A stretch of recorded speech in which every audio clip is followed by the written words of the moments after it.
Assalamualaikum warahmatullahi wabarakatuh. Alhamdulillahi rabbil alamin. Wassalatu wassalamu ala rasulillahi sayyidina wa nabiyyina Muhammadin. Amma ba'd. Selamat datang di Murojaah Channel. Kembali kita akan memurojaah Kitab Mabadi'ul Fiqih Juz 3. Sahabat-sahabat muslim yang dimuliakan oleh Allah, pada kali ini kita memasuki pembahasan tentang an-najasatu wal istinja'u, tentang najis dan juga istinja. Langsung saja kita memulainya dengan membaca Bismillahirrahmanirrahim. Qala al-musannifu rahimahullahu ta'ala wa nafa'ana bihi wa bi'ulumihi fid dharain amin ya mujibas sa'irin. Pada pembahasan pertama yaitu tentang an-najasatu, tentang najis-najis ya. Untuk al-as'ilah, pertanyaan-pertanyaannya ialah kam nau'an an-najasatu, ada berapa macam najis tersebut? An-najasatu salah satu anwa'in, najis terdiri dari 3 macam. Mughalladzatun, yang pertama najis berat, wa mukhaffafatun, najis ringan, wa mutawassitatun, dan najis sedang, atau bisa diartikan najis pertengahan ya. Wasit itu ketika memimpin sepak bola, dia berada di tengah lapangan. Kemudian yang kedua, man najasatul mughalladzatu, apa yang dimaksud dengan najis mughalladzah?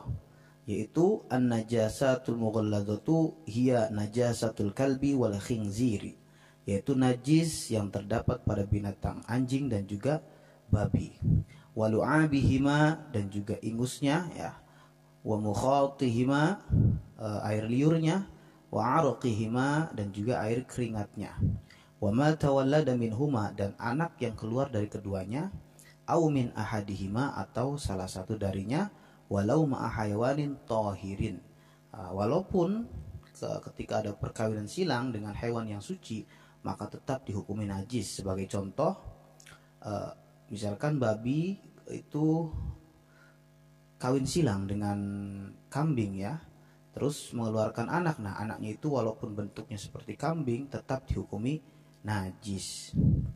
Selanjutnya, kaifatat huru, bagaimana cara mensucikannya? Taharatun najasatin mughalladzati, cara mensucikan najis mughalladzah tersebut ialah yughsalu mawdi'uha. Yang pertama, dibasuh tempat najisnya atau yang terkena najisnya, sab'a marratin, sebanyak 7 kali, bima'in tahurin, dengan air yang suci, ihdahunna biturabin tahurin, yang salah satunya itu menggunakan debu yang suci, ba'da zawali ainin najasati, setelah hilangnya bentuk daripada najisnya itu hilang. Kemudian, man najasatul mukhaffafatu, apa yang dimaksud dengan najis mukhaffafah? An najasatul mukhaffafatu, najis mukhaffafah hiya ialah baulus sabiyyi, air kencing anak atau bayi, alladzi lam yataghadda, yang belum makan apa-apa, illa billabani, kecuali hanya mengkonsumsi air susu ibunya, walam yablugh al-haulaini, dan juga umurnya belum sampai 2 tahun.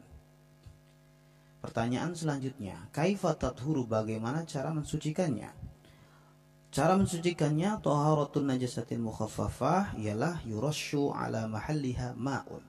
Yurashu, dicipratkan atau dipercikkan, ala mahalliha, atas tempat najis tersebut, ma'un, dengan air, hatta yabtalla, sehingga terlihat basah. Kemudian, kam nau'an an najasatul mutawassitatu, ada berapa macam najis mutawassitah? Jawabannya, an najasatul mutawassitatu nau'ani, najis mutawassitah terbagi menjadi 2 macam. Hukmiyatun, yang pertama najis mutawassithah hukmiyah, wa ainiyatun, dan juga najis ainiyah. Man najasatul hukmiyah, apa yang dinamakan dengan najis hukmiyah tersebut? An najasatul hukmiyah ialah allati laisa laha jirmun, yaitu najis hukmiyah ialah najis yang tidak memiliki bentuk, wala ta'mun, tidak memiliki rasa, wala launun, warna, wala rihun, dan juga bau.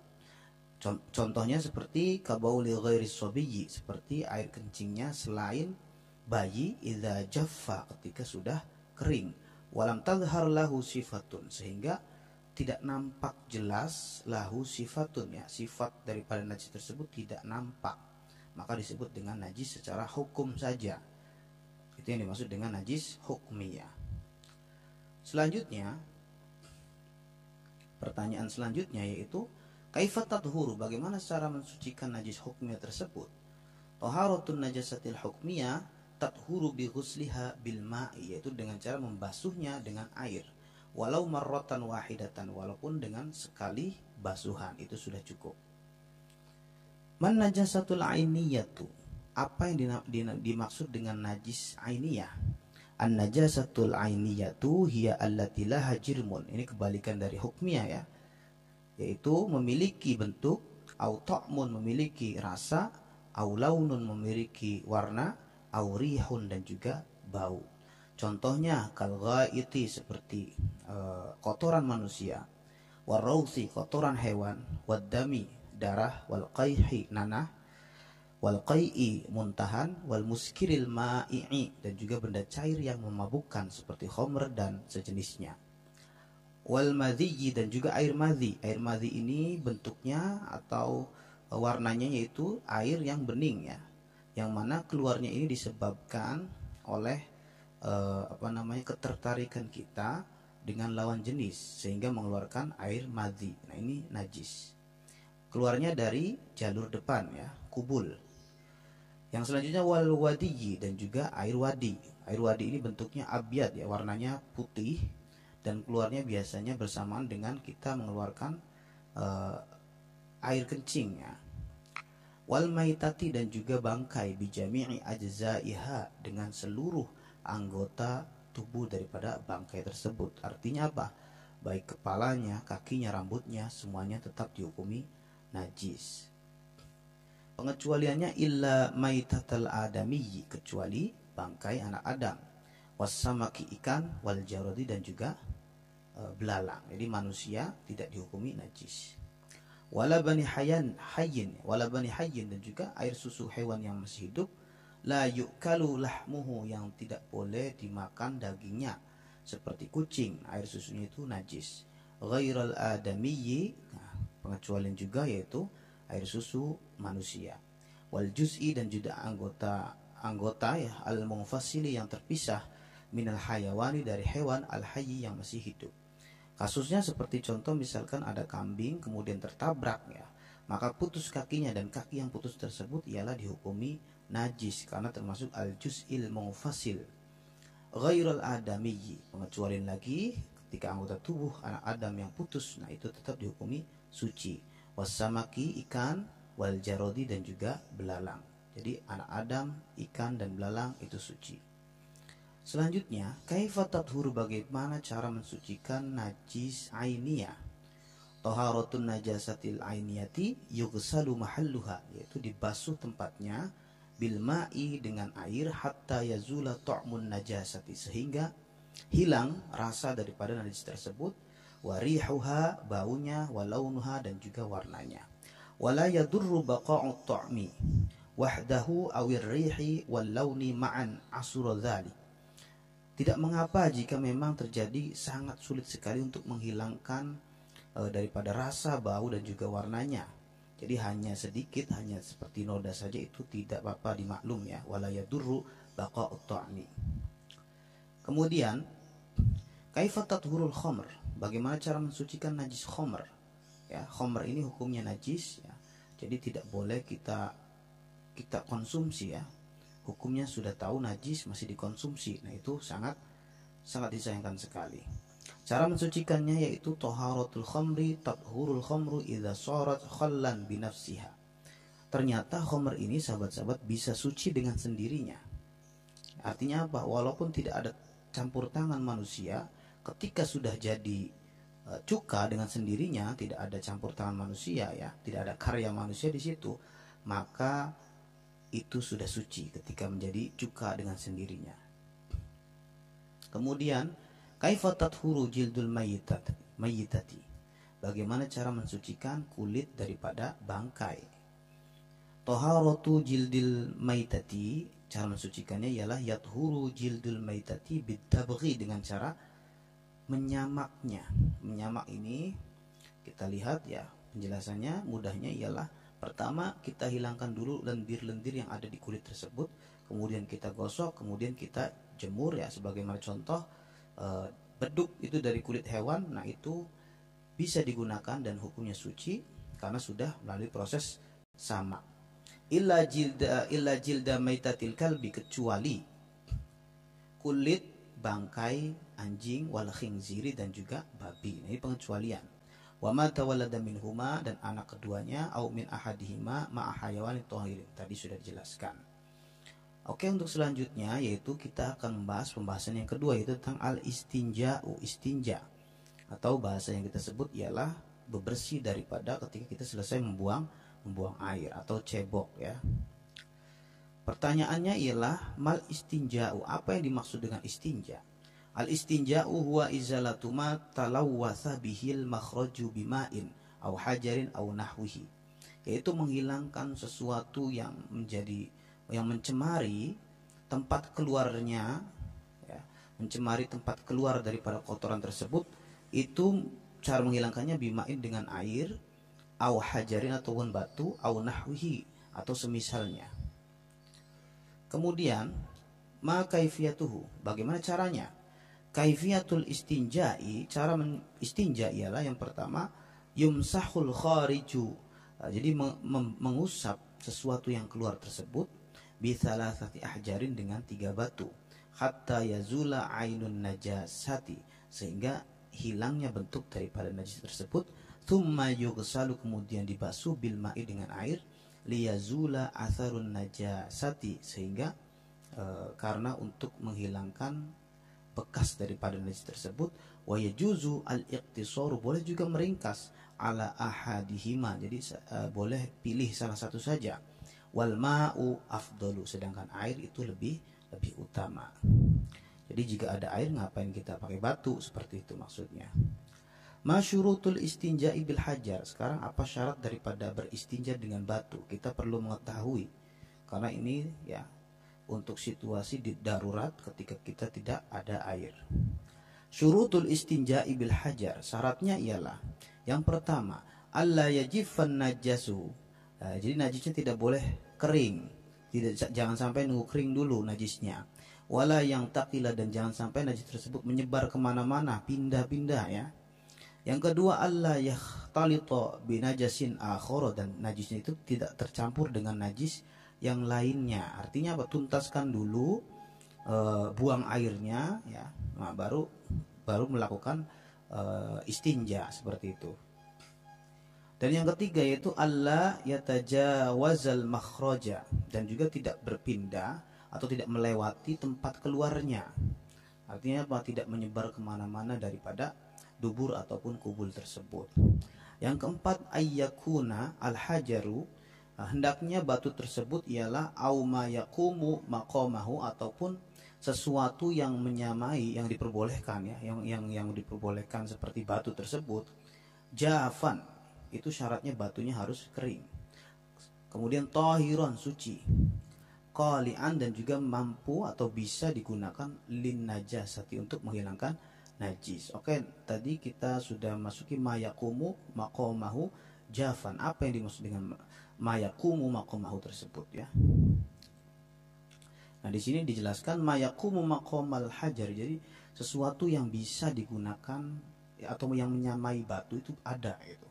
Yakumu maqamal hajari, itu ialah kullu jamidin, setiap benda yang keras, tahirin, yang suci, ghairi muhtaramin, yang tidak haramkan, kawarokin, seperti daun, wa khosyabin, dan juga kayu. Nah, itu yang dimaksud dengan mayakumu maqam ialah daun dan juga kayu. Selanjutnya, pertanyaannya masunanul istinja. Sekarang apa sunah-sunah daripada istinja tersebut? Sunanul istinja'i ialah yang pertama taqdimur rijli al yusra, jadi mendahulukan kaki kiri dulu, ingda duhuli, ketika masuk kamar mandi ya, wal yumna ingdal khuruji, dan juga keluarnya menggunakan kaki kanan. Yang kedua, ayyaqula al mustanji, hendaknya seorang yang beristinja tersebut mengucapkan Ingda dukhulihi, ketika masuk WC ya, mengucapkan bismillahi a'udzubillahi minal khobathi wal khoba'is. Ini penting sahabat-sahabat ya. Silakan dipraktekkan. Wa inda khurujihi, dan ketika keluarnya baca doa juga, yaitu alhamdulillahilladzi adhaba 'annil adza wa 'afani. Dan yang ketiga ialah ayyabta'ida, hendaknya seorang mustanji tersebut menjauhi an a'yunin nasi, dari penglihatan manusia, hatta la yarahu, sehingga manusia tersebut ahadun, tidak ada salah seorang pun yang bisa melihatnya, wala yasma'a sauta ma yakhruju minhu, dan tidak mendengar sesuatu yang keluar daripada kelamin kita seperti itu, wala yashamma rihahu, dan juga tidak bisa menghirup atau mencium bau daripada ketika kita membuang air. Yang keempat, ayyastanjia, hendaknya seorang yang beristinja tersebut beristinja biyadihi al-yusra, itu dengan tangan yang kiri, wa ayyaghsilaha, dan membasuhnya qoblal istinja'i wa ba'dahu. Nah, dan juga tangannya itu sudah dibasuh sebelumnya dan setelahnya. Yang kelima, ayyastabara'a mimma kharaja minhu, hendaknya seorang yang beristinja tersebut itu harus tuntas ya dari sesuatu yang keluar darinya. Jadi dituntaskan ketika membuang air, dituntaskan dulu. Seperti itu. Untuk pertanyaan selanjutnya, ma makruhatuhu, ya, apa yang perkara-perkara atau hal-hal yang dimakruhkan ketika beristinja. Makruhatul istinja'i, ya, makruhatul istinja'i ini namanya mudhof ilaih, ya, susun idhofah. Hal-hal yang dimakruhkan ketika beristinja tersebut ialah yang pertama al-baulu, yaitu kencing, fil ma'i al-kathiri, jadi kencing pada air yang banyak. Jadi contoh misalnya ada genangan air, ya, kita kencing di situ, nah itu tidak boleh. Yang kedua, hamlu ma fihi dzikrullah, tidak boleh membaca zikir-zikir Allah, lagi buang air membaca la ilaha illallah astaghfirullah, tidak boleh. Yang ketiga, istiqbalul qiblati, menghadap kiblat, awis tidbaruha, dan juga membelakanginya. Nah ini khusus untuk para tukang ya, yang biasa membangun rumah. Nah, itu kalau bisa ketika membangun WC supaya tidak menghadap kiblat atau membelakanginya, jadi arahnya disesuaikan. Yang keempat yaitu muqabalatu mahabbir rihi, menghadap pada arah angin yang menghembus. Nah itu tidak boleh juga. Yang kelima, at-takallumu li ghairi talabi ma yuzilu bihin najasah. Jadi berbicara selain untuk kepentingan menghilangkan najis, ya. Itu tidak boleh. Jadi ngomong di WC tidak boleh. Yang keenam yaitu al-basqu. Al-basqu ini ialah jadi seperti bersuara, ya, al-basqu bersuara, wat tamakhutu, dan juga mengeluarkan ingus, ya, mengeluarkan ingus, bila hajatin, dengan tanpa kebutuhan, raf'ul basari ila sama'i, dan kemudian melihat atau menengadahkan mata ke arah langit, itu tidak boleh. Dan yang ketujuh yaitu qada'ul hajati tahta syajaratin, jadi mengeluarkan hajat itu di bawah pohon musmiratin, yang sedang berbuah-buah, ya, yang sedang berbuah, kita tidak boleh kencing di situ atau buang air besar di situ. Au dhillin tajtami'u fihi nasu, atau ada tempat untuk berteduhnya manusia, ya, yang berkumpul manusia, itu juga kita tidak boleh di situ. Artinya apa? Ketika melihat tempat yang biasanya di situ ada orang yang berteduh, berkumpul, nah, walaupun sedang sepi, kita tidak boleh mengeluarkan atau membuang hajat di situ. Oke, seperti itu sahabat-sahabat, ya, untuk pertemuan kita kali ini, murojaah kita kali ini, semoga menjadi manfaat. Apabila ada kesalahan mohon dimaafkan. Wallahu a'lam bissawab. Tsumma assalamualaikum warahmatullahi wabarakatuh.